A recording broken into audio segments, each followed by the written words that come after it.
majorité des Congolais est pessimiste par rapport aux accords avec le Rwanda. La guerre continue et tout ça. Donc, bon. D'abord, vous devez savoir que Kagame signe les deals ou qui ne signe pas. La RDC est déjà gagnante. Pourquoi? Parce que Kagame est sous embargo.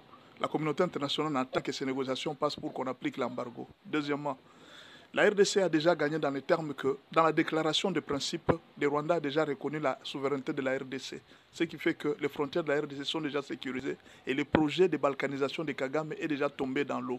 Troisièmement, le Rwanda ne sera plus obligé de voler les minerais, il sera obligé d'acheter. Ce qui fait que traiter les minerais chez lui, il sera obligé de payer les taxes, il ne gagnera pas comme il gagnait avant. Donc la RDC n'a pas perdu. Par contre, la RDC a gagné dans le sens où, d'après le professeur Bob Kabamba, 80% des officiers dans l'armée, ça c'est le professeur qui l'a dit, c'est pas moi, il dit que 80% des officiers de l'armée étaient encore soumis à Kabila et à Kagame. Ce qui fait que ça donnait une manœuvre, une difficulté à Félix Tshisekedi de gagner la guerre face à Kagame et même à Kabila. Ils étaient très sûrs que Félix allait perdre. Mais alors, qu'est-ce qui s'est fait? En faisant les deals avec les Américains vont aider Félix à former les militaires petit à petit et à nettoyer l'armée. Félix aura quand même une certaine tranquillité de nettoyer l'armée et de former les militaires petit à petit, au lieu de les former aussi rapidement. Et ça peut permettre à Félix d'acheter les équipements militaires, de former des soldats par rapport à ces nouveaux équipements, aux équipements technologiques. Ça peut rendre la RDC difficile, ce qui fait que la guerre sera arrêtée. Donc, d'une manière ou d'une autre, que Kagame signe ou qu'il ne signe pas, la RDC est toujours gagnante. Pourquoi?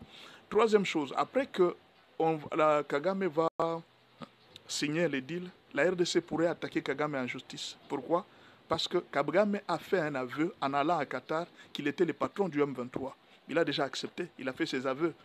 Alors, la RDC pourrait l'attaquer en justice et il pourra payer tous les 15 millions de morts et on pourrait peut-être l'attaquer dans les jours qui viennent. On ne sait pas donc. Tout ça, nous sommes dans le bon. Les Congolais sont très pessimistes, nous sommes pessimistes. Là, c'est Boulos. Il a appelé le Rwanda, il a appelé aussi la RDC. Il a appelé le président Kagame et le président Félix. Il les a posé pour donner la proposition actuelle parce qu'ils avaient déjà déposé leur mémo par rapport à la solution à la guerre. Alors l'Amérique a traité et on les a appelés pour leur dire les conclusions, comment est-ce que vous trouvez ça et ça. Eux tous ont répondu positivement à ce que les États-Unis ont proposé. Ce qui fait que Boulos a dit, d'ici quelques semaines, nous attendons la signature des accords et ça sera historique. Ce qui fait que nous sommes dans les bons. Ce que nous demandons aux Congolais, nous avons patienté pendant des années et des années, mais cette fois-ci, nous allons vers une victoire totale. Que vous soyez à Goma, que vous soyez à Bukavu, patientez. Cette guerre est terminée. Elle est terminée depuis le 26 janvier. C'est fini la guerre. On ne parle plus de la guerre. Tout ça sont des formalités, des forcing que les gens sont en train de faire.